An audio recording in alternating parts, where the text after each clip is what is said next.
Hello friends, welcome to मकान classes. Friends, 10th class की NCERT को जो हम सॉल्व कर रहे थे उसमें 2 चैप्टर हम पहले कर चुके हैं। तो अब हम तीसरा चैप्टर स्टार्ट करते हैं। तो आज का जो अपना चैप्टर रहने वाला है वो थर्ड चैप्टर रहने वाला है। ठीक है, चैप्टर थर्ड जिसका नाम क्या है, दो चरों वाले रैखिक समीकरण युग्म। दो चरों वाले रैखिक समीकरण युग्म। अब यहाँ पर आप एक चीज समझना, चलो मैं इसको इंग्लिश में भी लिख देता हूँ। Pair of linear equation in two variable. ठीक है, pair of linear equation in two variable.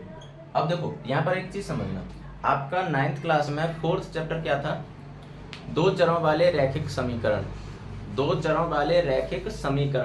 यानी linear equation in two variable. अब यहाँ पर क्या है, दो चरों वाले रैखिक समीकरण युग्म, मतलब यहाँ पर एक चीज एक्स्ट्रा ऐड हो गई, वो क्या हो गई, युग्म यानी पेयर।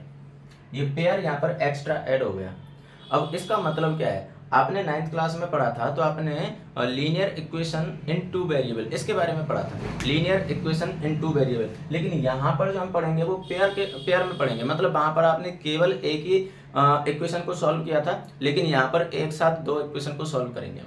ठीक है, तो जैसे कि आपको पता है कि हम जब भी टॉपिक स्टार्ट करते हैं तो पहले तो उस टॉपिक के नाम का ही पोस्टमार्टम करते हैं, तो बस वही काम हमें यहाँ पर भी करना है। ठीक है, तो चलिए पहले तो हम इसके नाम का ही मतलब देख लेते हैं कि इसमें क्या क्या चीजें हैं जो हमें समझनी चाहिए। देखो इसने बोला है, एक तो देखो इसमें जो कीवर्ड्स हैं वो बताता हूँ मैं, दो चरों वाले, ठीक है, मतलब इन टू वेरिएबल। ठीक है, उसके बाद में रैखिक और उसके बाद में समीकरण।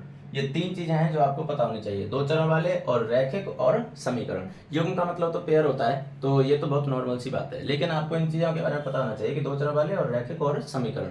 तो सबसे पहले तो हम यही बात कर लेते हैं कि समीकरण क्या होता है। समीकरण क्या होता है यानी इक्वेशन क्या होती है। तो देखो समीकरण का मतलब क्या होता है, एक ऐसा एल्जेब्रिक एक्सप्रेशन जिसमें राइट हैंड साइड में और लेफ्ट हैंड साइड में दोनों जगह कोई ना कोई दे रखी हो, कोई ना कोई वैल्यू दे रखी हो, उसे हम क्या कह देते हैं, इक्वेशन कह देते हैं, समीकरण कह देते हैं। यानी और सिंपल भाषा में मैं कहूँ तो सिंपल भाषा में मैं ये कह सकता हूँ कि पॉलिनोमियल में और इक्वेशन में यानी बहुपद में और समीकरण में क्या फर्क होता है। अगर आप बहुपद में यानी पॉलिनोमियल में साइन ऑफ इक्वलिटी लगा दोगे तो वो किस में बदल जाएगा, वो समीकरण में बदल जाएगा, इक्वेशन में बदल जाएगा। जैसे मान लो आपको दिया हुआ है x² प्लस 7x प्लस 35, मान लेते हैं कि ये आपको एक पॉलिनोमियल दिया हुआ है। अब मान लो इस पॉलिनोमियल में, ये तो पॉलिनोमियल हो गया, लेकिन आपने लिख दिया इक्वल्स टू 10। अब ये किस में कन्वर्ट हो चुका है, अब ये कन्वर्ट हो चुका है इक्वेशन में। जैसे ही आपने साइन ऑफ इक्वलिटी लगाया, ये कन्वर्ट किस में हो गया, इक्वेशन में कन्वर्ट हो गया। ठीक है, तो समीकरण का मतलब क्या होगा कि ऐसा एल्जेब्रिक एक्सप्रेशन जिसमें एलएचएस और आरएचएस में कुछ ना कुछ क्वांटिटी आपको दे रखी हो, वो क्या हो जाता है, इक्वेशन हो जाता है। यानी sign of equality, algebraic expression में साइन ऑफ इक्वलिटी डाल दो, वो क्या बन जाएगा, समीकरण बन जाएगा, इक्वेशन बन जाएगी। ठीक है, तो ये तो बात हो गई किसकी, समीकरण की। अब बात करते हैं रैखिक की। तो आपने पॉलिनोमियल में टाइप ऑफ पॉलिनोमियल पढ़े थे, तो उसमें आपने पढ़ा था एक लीनियर पॉलिनोमियल पढ़ा था, यानी रैखिक बहुपद पढ़ा था। तो लीनियर पॉलिनोमियल क्या होता है, लीनियर पॉलिनोमियल का मतलब होता है ऐसा पॉलिनोमियल जिसमें डिग्री कितनी होनी चाहिए, उसकी डिग्री 1 होनी चाहिए। ठीक है, उसे हम क्या बोल देते हैं, लीनियर पॉलिनोमियल यानी रैखिक बहुपद या एक घातीय बहुपद कह देते हैं। ठीक है, तो डिग्री कितनी होनी चाहिए, 1 होनी चाहिए। तो जो चीजें पॉलिनोमियल के लिए थी वही चीजें किसके लिए होंगी, समीकरण के लिए होंगी। यानी ऐसा समीकरण जिसमें चर की अधिकतम घात 1 हो, उसे हम क्या कह देंगे, रैखिक समीकरण कह देंगे। ऐसा इक्वेशन जिसमें पावर ऑफ वेरिएबल यानी sorry highest power of variable कितनी होनी चाहिए, 1 होनी चाहिए, उसे हम क्या कह देंगे, लीनियर इक्वेशन कह देते हैं। क्लियर है। अब बात आ जाती है दो चरों वाले। तो दो चरों वाले का मतलब सीधा सा है, जैसे इक्वेशन तो आपके पास ये भी है और लीनियर इक्वेशन भी है। जैसे आपने लिखा 2x प्लस 5 इक्वल्स टू 0, ये लिखा लीनियर इक्वेशन है। भाई इक्वेशन तो इसलिए है क्योंकि साइन ऑफ इक्वलिटी है, और लीनियर क्यों है, क्योंकि इसमें वेरिएबल की हाईएस्ट पावर कितनी है, 1 है, तो इसलिए ये लीनियर इक्वेशन हो गया। लेकिन ये किस में है, 1 वेरिएबल में, जबकि यहाँ पर क्या बोला है, दो चरों वाले यानी 2 वेरिएबल में। तो 2 वेरिएबल में आप लिखोगे तो जैसे मान लो 2x plus 3y equals to 17, तो ये क्या हो गया, दो चरों वाला रैखिक समीकरण यानी लीनियर इक्वेशन इन 2 वेरिएबल हो गया। क्लियर है। तो चैप्टर का नाम जो था दो चरों वाले रैखिक समीकरण, ये समझ में आया। उम्मीद कर रहा हूँ कि अब सारी चीजें क्लियर हो चुकी होंगी। समीकरण क्या होता है वो मैं आपको बता चुका हूँ, रैखिक क्या होता है वो भी मैं आपको बता चुका हूँ, दो चरों वाले क्या होते हैं वो भी मैं आपको बता चुका हूँ। सभी को कंबाइंड करेंगे तो दो चरों वाले रैखिक समीकरण, यहाँ तक दो चरों वाले रैखिक समीकरण, तो उसका एग्जाम्पल ये हो गया। अब बात आती है युग्म की, तो इसके साथ में कोई एक और इक्वेशन दे दिया जाए, मान लो जैसे 3x + 5y = 9, ये एक और इक्वेशन दे दिया, तो अब ये क्या बन गया, युग्म बन गया, पेयर बन गया। ठीक है, फिर इनको हम कैसे सॉल्व करेंगे वो हमें इस चैप्टर में पढ़ना है। क्लियर है? तो चैप्टर की थीम समझ में आई आपके कि चैप्टर एक्चुअली में है क्या। मैंने आपको पहले ही बताया था कि 9th क्लास का हर चैप्टर आपको 10th में रिलेट करेगा। ठीक है, तो 9th क्लास का जो 4th चैप्टर था वो था दो चरों वाले रैखिक समीकरण, यानी linear equation in two variable. अब यहाँ पर क्या हो चुका है, वो पेयर हो चुका है, मतलब वहां पर आपने एक समीकरण को सॉल्व किया था, यहाँ पर दो समीकरण को एक साथ सॉल्व करोगे। ठीक है, तो उम्मीद कर रहा हूँ कि ये सारी थीम अब आपकी क्लियर हो चुकी होगी। तो अब हम चैप्टर को स्टार्ट करते हैं कि हमें इसमें एक्चुअली में पढ़ना क्या है। अब देखो, आप ध्यान करो, जब हमने 9th क्लास में ये चैप्टर को पढ़ा था तब मैंने आपको कुछ चीजें बताई थी, और उनमें एक ये भी शामिल था कि जिसकी डिग्री 1 होती है उसे हम लीनियर क्यों कहते हैं या रैखिक क्यों कहते हैं, है ना। जैसे मैंने वहां पर आपको बताया था कि जैसे मान लो लिखा है ax + by + c = 0, ये क्या है, दो चरों वाला एक रैखिक समीकरण है, यानी linear equation in two variable है, उसकी स्टैंडर्ड फॉर्म है ये। तो अगर ये दो चरों वाला रैखिक समीकरण है तो इसे हम रैखिक क्यों बोलते हैं। क्वेश्चन मेरा ये था, मैंने आपको ये चीजें बताई हुई हैं, इसे हम रैखिक क्यों बोलते हैं या फिर इसे हम लीनियर क्यों बोलते हैं। तो इसे हम लीनियर इसलिए बोलते हैं क्योंकि जब हम इसका ग्राफिकल रिप्रेजेंटेशन करेंगे तो इसका जो ग्राफ बनेगा वो एक स्ट्रेट लाइन होगी, इसलिए हम इसे क्या कहेंगे, लीनियर कहते हैं, लीनियर इक्वेशन कहते हैं या फिर रैखिक समीकरण कहते हैं। समझ में आया? यानी इसका जो ग्राफिकल रिप्रेजेंटेशन होगा वो क्या होगी, एक स्ट्रेट लाइन होगी, इसलिए इसे रैखिक कहते हैं, लीनियर कहते हैं। क्लियर? ठीक है। अच्छा, हम ये बात क्यों कर रहे हैं यहाँ पर, ये बात हम इसलिए कर रहे हैं क्योंकि हम बात करने वाले हैं किसकी, सिस्टम की। सिस्टम वो वाला नहीं जो आप जो सॉन्ग सुनते हो, सिस्टम वाला, सिस्टम 2 वगैरह वगैरह, तो उस वाले सिस्टम की बात नहीं कर रहा हूं मैं। यहाँ पर मैं कुछ और बात करना चाह रहा हूँ। देखो, सिस्टम की बात क्या कर रहे हैं, जैसे मान लो हमने पढ़ा है कि pair of linear equation in two variable, तो पेयर की जब बात कर रहे हैं मतलब हमारे पास इक्वेशन कितनी होंगी, दो। जब इक्वेशन हमारे पास दो होंगी तो उन दोनों इक्वेशन से मिलने वाली लाइन भी तो कितनी होंगी, दो होंगी। समझ में आ रहा है? जैसे आपने लिखा a1x + b1y + c1 = 0 और a2x + b2y + c2 = 0, ये आपके पास दो इक्वेशन हो गई, दो इक्वेशन हो गई, क्योंकि पेयर है इसलिए। ये तो आपको पता है ना, ये तो मैं आपको बता चुका हूं कि ये क्या है, इसकी स्टैंडर्ड फॉर्म होती है, स्टैंडर्ड फॉर्म होती है, यानी मानक रूप होता है किसका, दो चरों वाले रैखिक समीकरण का। ठीक है, ये इसका मानक रूप होता है। तो अब देखो, जैसे मैं बात कर रहा हूं यहाँ पर पेयर की, तो देखो ऑब्वियस सी बात है कि एक लाइन तो पहले समीकरण से आएगी और दूसरी लाइन दूसरे समीकरण से आएगी, राइट। तो हमारे पास टोटल लाइन कितने मिलने वाली है, दो लाइन मिलने वाली है। अब जरा मुझे एक चीज बताना, जैसे मान लो हमारे पास ये दो लाइनें हैं, ये दोनों लाइनें एक दूसरे से कैसे कैसे रिलेट कर सकती हैं, क्या क्या मतलब ऐसी कंडीशन हो सकती हैं जो ये लाइन रिलेट कर पाए। मतलब ये लाइन 3D में है तो 3D में किस तरीके से एक दूसरे से रिलेट कर सकती हैं।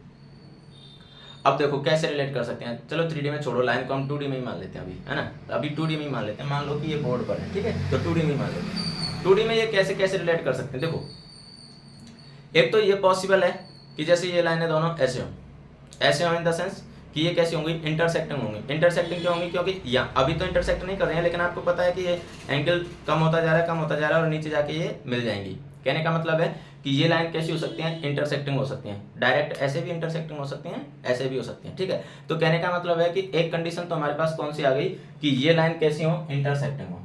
ठीक है, ये लाइन कैसी हो, इंटरसेक्टिंग हो। इंटरसेक्टिंग यानी प्रतिच्छेदी हो, एक दूसरे को काट रही हो। ठीक है, दूसरी कंडीशन क्या हो सकती है, दूसरी कंडीशन ये हो सकती है कि ये दोनों लाइनें कैसी हो, एक दूसरे के एकदम पैरेलल हो।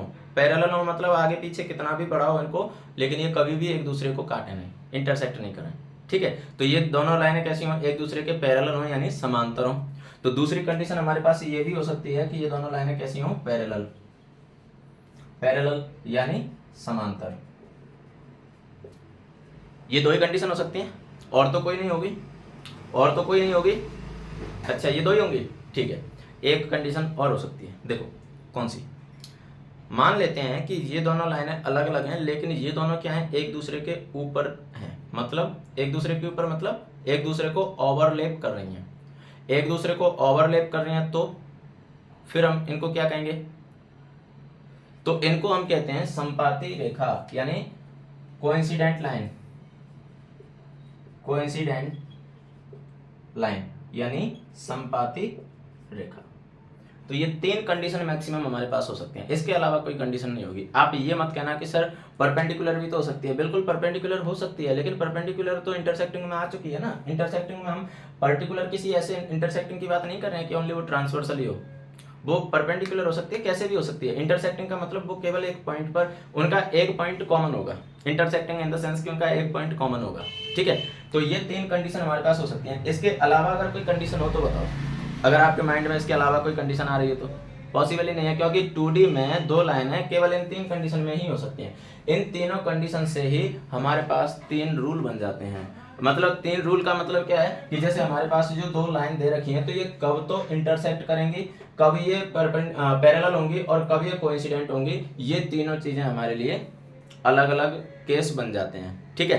तो चलिए एक एक करके इन तीनों केस की बात करते हैं हम, ठीक है भाई। इतना तो आपको पता है कि इसका जब ग्राफिकल रिप्रेजेंटेशन करते हैं तो हमें लाइन मिलती है। तो जब हमें दो लाइन दे रखी हैं और दोनों लाइनों का हम ग्राफिकल रिप्रेजेंटेशन करेंगे, तो वो दोनों लाइनें कैसी आएंगी, वो दोनों लाइनें हमारे पास ये तीन केस बन सकते हैं। तो ये तीनों केस हम बिना ग्राफिकल रिप्रेजेंटेशन के पता लगा सकते हैं क्या, उसके बारे में हम बात करेंगे, ठीक है। तो देखते हैं, देखो पहला केस लेते हैं इंटरसेक्टिंग वाला, ठीक है। पहला केस लेते हैं कि इंटरसेक्टिंग कोई भी लाइन कब हो सकती है, इंटरसेक्टिंग कोई भी लाइन कब हो सकती है। इंटरसेक्टिंग लाइन यानी प्रतिच्छेदी रेखा, प्रतिच्छेदी रेखा। अब प्रतिच्छेदी रेखा, अब एक चीज और समझना, अब जब हम इनके सॉल्यूशन की बात करेंगे, इनका अगर हम सॉल्यूशन निकालेंगे, तो जैसे 9th क्लास में आपने निकाला था, केवल एक ही इक्वेशन दे रखी थी और उसके आपने सॉल्यूशन निकाले थे। तो एक सॉल्यूशन का एक्चुअली मतलब क्या होता है, सॉल्यूशन का मतलब होता है कोई एक पॉइंट, ठीक है। तो अब एक ही लाइन पर तो इनफाइनाइट पॉइंट होते हैं, तो इनफाइनाइट पॉइंट होते हैं, तो ऑब्वियस सी बात है कि एक ही इक्वेशन के तो हमारे पास इनफाइनाइटली मैनी सॉल्यूशन आने वाले थे, ठीक है, अनंत हल आने वाले थे, जो आपने 9th क्लास में पढ़ा भी है। लेकिन यहां पर तो आपको दो इक्वेशन दे रखी हैं, और दो इक्वेशन दे रखी हैं, इसका मतलब सीधा सा है कि दो अलग अलग लाइन है, तो उसके लिए अलग अलग केस बन सकते हैं। कैसे बन सकते हैं, देखो जैसे पहला केस हमने क्या लिया कि प्रतिच्छेदी हूं। अब आप ऐसे मानो कि जैसे ये दोनों लाइन है और ये एक दूसरे को प्रतिच्छेद कर रही हैं, तो इन पर कॉमन पॉइंट कितना है भाई, कॉमन पॉइंट तो इनका एक ही है ना, कॉमन पॉइंट तो एक ही है। अब इनका अगर कॉमन पॉइंट एक ही है, तो ऑब्वियस सी बात है कि जो प्रतिच्छेदी रेखाएं होंगी उनके नंबर ऑफ सॉल्यूशन कितने होंगे, एक ही होगा। तो इसलिए आप यहां पर लिख सकते हो कि इसके लिए यूनिक सॉल्यूशन होगा, यूनिक सॉल्यूशन यानी अद्वितीय हल होगा, अद्वितीय हल। समझ में आया अद्वितीय हल क्यों होगा, क्योंकि इनमें कॉमन पॉइंट एक ही होता है, और हल या सॉल्यूशन का मतलब यही होता है कि उसमें कितने पॉइंट्स हैं जो कॉमन है, ठीक है। तो इसमें केवल एक ही पॉइंट होगा, इसलिए अद्वितीय हल होगा। लेकिन अगर मैं बात करूं समांतर की, तो देखो जब दो लाइन पैरेलल होंगी, तो ये दोनों लाइन एक दूसरे को कभी भी नहीं काटेंगी भाई, आगे पीछे कितना भी इनको बढ़ाओ, लेकिन ये दोनों लाइनें एक दूसरे को कभी नहीं काटेंगी। और अगर ये लाइनें एक दूसरे को नहीं काट रही हैं, इसका मतलब इसमें कॉमन पॉइंट कितने होंगे, जीरो। भाई कोई कॉमन पॉइंट होगा ही नहीं, जब दोनों एक दूसरे को काट ही नहीं रही हैं, तो कॉमन पॉइंट का तो सवाल ही पैदा नहीं होता। जब कॉमन पॉइंट इसमें अगर नहीं है, तो फिर आप कह सकते हो इसमें कि इसमें कोई सॉल्यूशन नहीं होगा। जब कॉमन पॉइंट नहीं है, इसका मतलब सॉल्यूशन नहीं है, नो सॉल्यूशन, यानी कोई हल नहीं, कोई हल नहीं। क्लियर है। अब तीसरी कंडीशन की बात करते हैं, संपाती। संपाती का मतलब क्या है, संपाती का मतलब है जैसे देखो ये एक लाइन है, ठीक है, ये एक लाइन है और इसी के ऊपर ये दूसरी लाइन हो, जैसे मान लो यहां से ये इसी के ऊपर ये दूसरी लाइन है, ठीक है, ये दूसरी लाइन इसके ऊपर ही आ गई। अब आप एक चीज समझना कि एक लाइन का कितना भी छोटे से छोटा पार्ट ले लो, उसमें भी यानी एक लाइन सेगमेंट आपने ले लिया, बहुत छोटा पार्ट ले लिया ये, तो इसमें कितने पॉइंट होते हैं, आपको पता है कि इनफाइनाइट पॉइंट होते हैं। छोटे से छोटा लाइन सेगमेंट ले लोगे उसमें भी इनफाइनाइट पॉइंट होते हैं। तो ऑब्वियस सी बात है कि यहाँ पर इस लाइन में भी कितने पॉइंट होंगे, इनफाइनाइट पॉइंट होंगे। तो जब ये जो लाइन है, जो छोटी लाइन है जो मैंने रेड मार्कर से बनाई है, ये जो छोटी लाइन है, ये छोटी लाइन पर इनफाइनाइट पॉइंट है, इसका मतलब सीधा सा है कि छोटी लाइन और बड़ी लाइन इन दोनों के कॉमन पॉइंट कितने हो जाएंगे, जितने पॉइंट छोटी लाइन के उतने कॉमन पॉइंट हो जाएंगे, और छोटी लाइन के कॉमन पॉइंट कितने हैं, इनफाइनाइट। तो इसका मतलब क्या हुआ, इसका मतलब हुआ कि अगर कोइंसिडेंट लाइन है तो यानी संपाती रेखाएं हैं तो उनके सॉल्यूशन कितने होंगे, इनफाइनाइटली मैनी सॉल्यूशन होंगे, infinitely many solution. Infinitely many solution का मतलब अपरिमित रूप से अनेक हल, अपरिमित रूप से अनेक हल। ठीक है, तो ये 3 केस बन जाते हैं। तो अब समझ में आया हम एक एक केस क्यों लेने वाले हैं। तो देखो इंटरसेक्टिंग या प्रतिच्छेदी रेखा कब होती है, इंटरसेक्टिंग या प्रतिच्छेदी रेखा देखो ग्राफिकल रिप्रेजेंटेशन करेंगे तब तो हमें दिख ही जाएगा कि भाई ये इंटरसेक्टिंग लाइन है या प्रतिच्छेदी रेखा है ना, तब तो हमें दिख ही जाएगा। लेकिन क्या हम केवल ये स्टैंडर्ड फॉर्म से पता लगा सकते हैं, बिल्कुल लगा सकते हैं, इनके कोएफिशिएंट से पता हम लगा सकते हैं। कोएफिशिएंट यानी x का कोएफिशिएंट क्या है, मतलब पहले इक्वेशन के लिए x का कोएफिशिएंट है a1, y का कोएफिशिएंट है b1 और कांस्टेंट टर्म है c1। और अगर दूसरे इक्वेशन की बात करें तो x का कोएफिशिएंट मान लिया a2, y का मान लिया b2 और कांस्टेंट मान लिया c2। तो एक एक करके जब हम तीनों कंडीशन की बात करेंगे तो देखो इंटरसेक्टिंग लाइन कब आ सकती है, इंटरसेक्टिंग लाइन आ सकती है जब आपके पास a1 upon a2 never equals to b1 upon b2 ये वाली कंडीशन बन रही हो। ये क्या बोला अभी, हमारी तो समझ से बिल्कुल बाहर है, कोई बात नहीं, समझ से बाहर है, इसको समझेंगे। देखो इसको तो मैं इरेज कर देता हूं और जो मैंने स्टैंडर्ड फॉर्म लिखे हैं ये दोनों इक्वेशन के, इसको मैं साइड में लिख देता हूं, फिर यहां से इरेज कर दूंगा। तो देखो a1x plus b1y plus c1 equals to 0 equation number 1, और a2x plus b2y plus c2 equals to 0 ये इक्वेशन नंबर 2। अब मैं क्या करता हूं कि यहां से इनको कर देता हूं इरेज। ठीक है, अब देखो अगर मान लो आपके पास कोई इक्वेशन दे रखी है, जैसे मैं 2x plus 3y plus 5 equals to 0 और 3x plus 7y plus 11 equals to 0, मैंने 2 इक्वेशन ले लिए।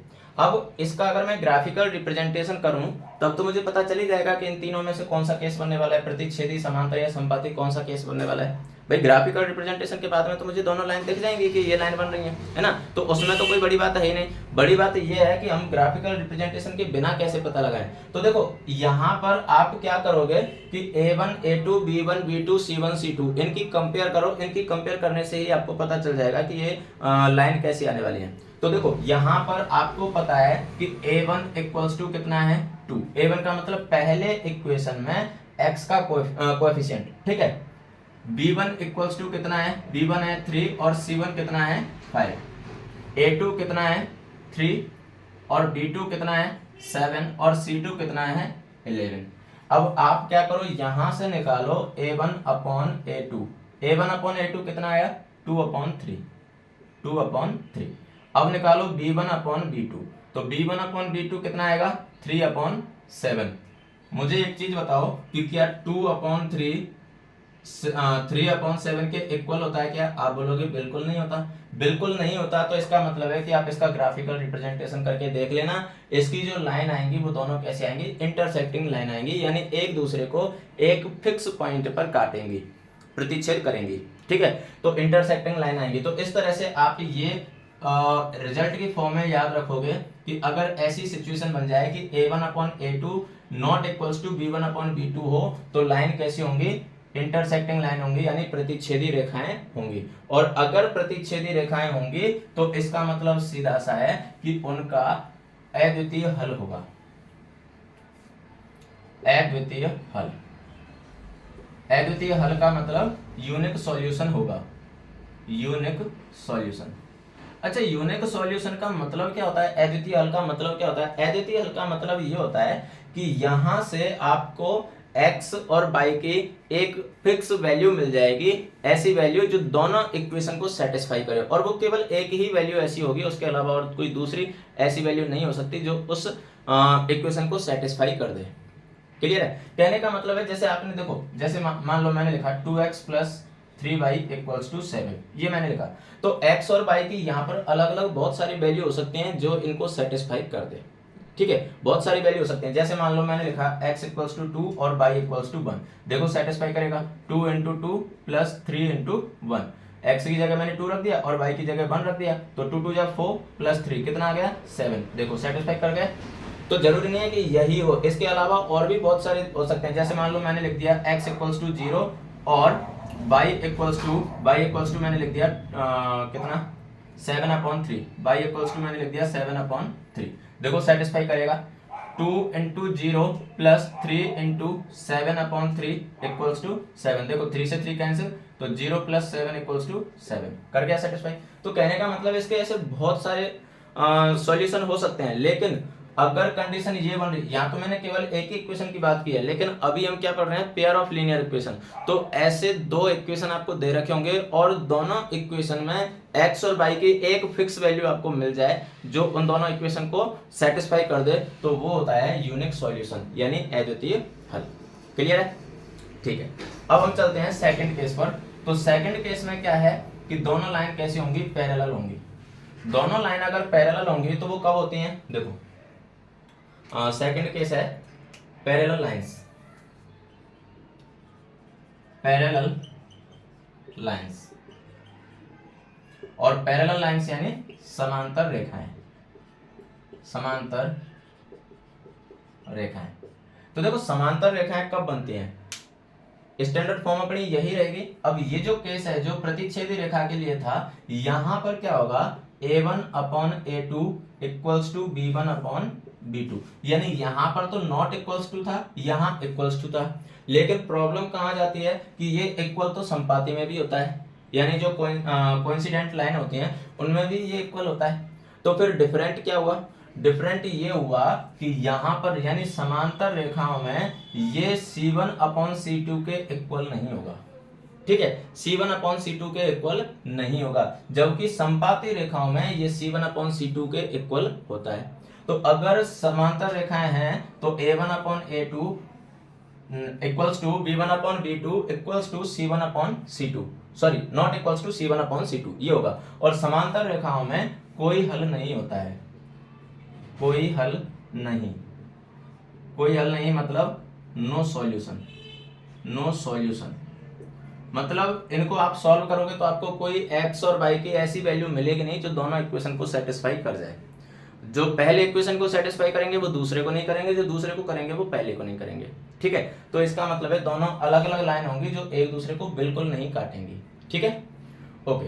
अब हम चलते हैं लास्ट पर, कोइंसिडेंट लाइन यानी संपाती रेखाएं। तो संपाती रेखाओं के लिए क्या कंडीशन होती है, देखो संपाती रेखाएं देखते हैं सॉरी। तो देखो संपाती रेखा यानी कोइंसिडेंट लाइन, कोइंसिडेंट लाइंस, संपाती रेखा। तो देखो संपाती रेखा के लिए जो कंडीशन होती है वो ऑलमोस्ट समांतर के बराबर, समांतर के जैसी होती है। यहां पर क्या होगा, A1/A2 equals to B1/B2 equals to C1/C2, यानी इसमें जो तीनों रेशियो आएंगे वो तीनों रेशियो कैसे आएंगे, इक्वल आएंगे। और इसके लिए हो जाएगा अनेक हल, अपरिमित रूप से अनेक हल, यानी इनफाइनाइट सॉल्यूशन, इनफाइनाइट सॉल्यूशंस। तो ये तीन कंडीशन हमारे पास होते हैं, ये रिजल्ट की फॉर्म में आपको ध्यान रखना होगा। ठीक है, आपको आप चाहो तो इसका तो स्क्रीनशॉट भी ले सकते हो, काम की चीजें हैं। ठीक है, तो आपने स्क्रीनशॉट ले लिया होगा। अब देखो, अब यहाँ से आगे बात आ जाती है कि सर आप इतनी देर से बात कर रहे हो नो सॉल्यूशन, कोई सॉल्यूशन नहीं, infinitely many solution, unique solution. अरे वो तो ठीक है, पर दो इक्वेशन का एक साथ हम सॉल्यूशन निकालेंगे कैसे, बात यही आ जाती है ना कि निकालेंगे कैसे। ठीक है, ये तो सब हमने देख लिया कि कितने सॉल्यूशन होंगे कितने नहीं होंगे, ये सारी चीज तो देख ली, पर निकालेंगे कैसे। तो बेटा थोड़ा सा पेशेंस रखें, अब हम उसी पर आने वाले हैं कि एक्चुअली में हम दो इक्वेशन का एक साथ में सॉल्यूशन निकालते कैसे हैं। तो देखो उसके लिए हमारे पास टोटल 4 मेथड होते हैं, वो 4 मेथड में से आप किसी भी मेथड से निकाल सकते हो। तो देखो 4 मेथड कौन से हैं, एक एक करके हम इनको देखेंगे। तो देखो solution of pair of linear equation. मतलब हम जब लीनियर इक्वेशन के पेयर का सॉल्यूशन निकालते हैं तो उसके लिए बेसिक जो मेथड होते हैं वो दो होते हैं। कौन से? अब आप बोलोगे कि सर अभी तो आप 4 बोल रहे थे, अभी 2 बोलने लग गए।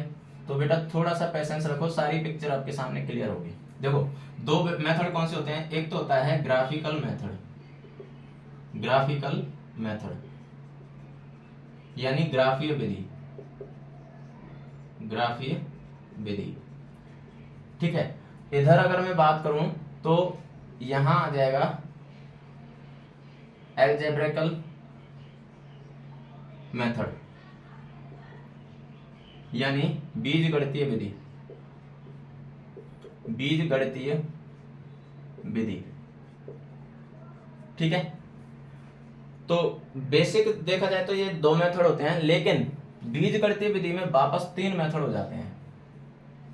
इसलिए मैं बोल रहा था कि टोटल 4 मेथड होते हैं भाई। एक तो ग्राफीय हो गया और 3 बीजगणितीय हो गए, तो इसलिए 4 मेथड टोटल हो जाते हैं। अब 4 कौन से हो जाते हैं? देखो, एक तो होता है elimination method, elimination method.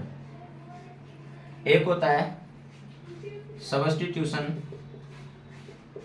Method और एक होता है cross multiplication method, cross multiplication method. अच्छा, आपको पता है इसमें अच्छी बात क्या है? अच्छी बात यह है कि इस चैप्टर में कोई फॉर्मूला नहीं है आपके लिए। बस जो रिजल्ट की फॉर्म में जो 3 चीजें मैंने बताई थी वो आपको ध्यान रखनी है, उसके अलावा कोई फॉर्मूला नहीं है। हाँ, क्रॉस मल्टीप्लिकेशन के लिए था, लेकिन आपके लिए अच्छी बात मैं इसलिए बोल रहा हूँ कि आपका जो सिलेबस है जो रिड्यूस हुआ है उसमें से क्रॉस मल्टीप्लिकेशन को तो हटा दिया। अब आपके लिए तो केवल 3 ही मेथड बच गए, ग्राफीय और एलिमिनेशन और सब्स्टिट्यूशन। ठीक है, इनको अच्छा मैं हिंदी में भी बता देता हूँ। एलिमिनेशन का मतलब होता है विलोपन विधि, विलोपन विधि, और सब्स्टिट्यूशन का मतलब होता है प्रतिस्थापन विधि, प्रतिस्थापन विधि। क्रॉस मल्टीप्लिकेशन का मतलब होता है वज्र गुणन विधि, वज्र गुणन विधि। तो क्रॉस मल्टीप्लिकेशन तो आपके सिलेबस से आउट। ठीक है, तो इसको तो आपको पढ़ना ही नहीं है, आपको केवल इन 3 चीजों को पढ़ना है, ग्राफी और एलिमिनेशन और सब्स्टिट्यूशन। अच्छा, दूसरी बात क्या है? दूसरी बात ये है कि आप चाहे ग्राफिकल मेथड से निकालो, चाहे आप एलिमिनेशन से निकालो, चाहे आप सब्स्टिट्यूशन से निकालो, आंसर तो एक ही आना है। भाई मैथमेटिक्स की यही तो खास बात होती है ना कि मैथमेटिक्स में आप मेथड कोई सा भी लगाओ, आंसर आपका एक ही आना है। शर्त यही है कि आपने कैलकुलेशन सही की हो, कोई स्टेप आपने गलत ना किया हो। तो अगर आपका आंसर सही आ रहा है तो इसका मतलब सीधा सा है कि आप चाहे किसी भी मेथड से निकालो, आंसर आपका एक ही आना है, आंसर अलग आ ही नहीं सकता। ठीक है, तो मैथमेटिक्स की यही खूबसूरती होती है कि इसमें आंसर आप चेंज नहीं कर सकते। ठीक है, तो आप चाहे ग्राफिकल मेथड से निकालो, चाहे एलिमिनेशन मेथड से निकालो, चाहे सब्स्टिट्यूशन से निकालो, आंसर तो आपके पास सेम आने हैं। लेकिन आपको क्वेश्चन में ये जरूर बोल दिया जाएगा कि इस क्वेश्चन को आपको इस मेथड से करना है। तो इसका मतलब आपको तीनों मेथड आने चाहिए। ये दिमाग मत लगाना कि तीनों मेथड में से हम कोई एक मेथड कर लेते हैं तो उससे कराएंगे, क्या फर्क पड़ रहा है जब आंसर सेम आना है तो। नहीं, वो इसलिए कि जितना आप सोचते हो ना, तो एग्जामिनर बेटा उससे भी ज़्यादा सोचता है कि बच्चा कहाँ दिमाग लगा सकता है। तो उसमें क्लियर बोल दिया जाएगा कि solve the following pair of linear equation by elimination method, solve the pair of following equation, following pair of equation by substitution method. जब आपको क्लियर क्वेश्चन में बोल दिया है कि आपको एलिमिनेशन मेथड से करना है तो फिर आपको उसी से करना पड़ेगा, फिर आप सब्स्टिट्यूशन नहीं लगा सकते, फिर आप ग्राफिकल नहीं लगा सकते। जब आपको ग्राफ के लिए बोल दिया तो आप एल्जेब्रिकल मेथड नहीं लगा सकते कोई सा भी। क्लियर है? तो जब क्वेश्चन में बोल दिया गया है तो इसका मतलब सीधा सा है कि आपको उसी मेथड से करना है, तो इसका मतलब है कि आपको ये तीनों मेथड आने चाहिए। वज्रगुणन को छोड़ दो क्योंकि वो सिलेबस में नहीं है अब आपके। ठीक है, तो चलिए ये मैंने आपको इस चैप्टर की थीम बता दी है जो हमें इसमें पढ़ना था। ठीक है, अब कल की क्लास में हम क्या करेंगे? कल की क्लास में मैं रैंडमली एक पेयर ऑफ लीनियर इक्वेशन लूंगा, ठीक है, और उसको एक ही क्वेश्चन को मैं पहले तो तीनों मेथड से करके दिखाऊंगा आपको। ठीक है, पहले तीनों मेथड से करके दिखाऊंगा, उसके बाद में फिर हम करेंगे उसके एग्जाम्पल और क्वेश्चन सॉल्व। ठीक है, तो ये आपका पूरा चैप्टर का इंट्रोडक्शन था। इसमें मुझे नहीं लगता कि कोई चीज़ स्किप हुई है ना। बाकी फिर और चीज़ें जो अगर कुछ ऐसा होगा तो वो हम क्वेश्चन के साथ साथ में कर ही देंगे, ठीक है। चलिए, तो आज की क्लास को फिर हम यहाँ पर बेटा कंप्लीट करते हैं और फिर मिलते हैं कल की क्लास में इस चैप्टर के एग्जाम्पल्स के साथ में और क्वेश्चंस के साथ में, ठीक है। चलिए, तब तक के लिए हंसते रहिए, मुस्कुराते रहिए, पढ़ते रहिए, खेलते रहिए और सफलता की ओर बढ़ते रहिए। Bye bye, thank you.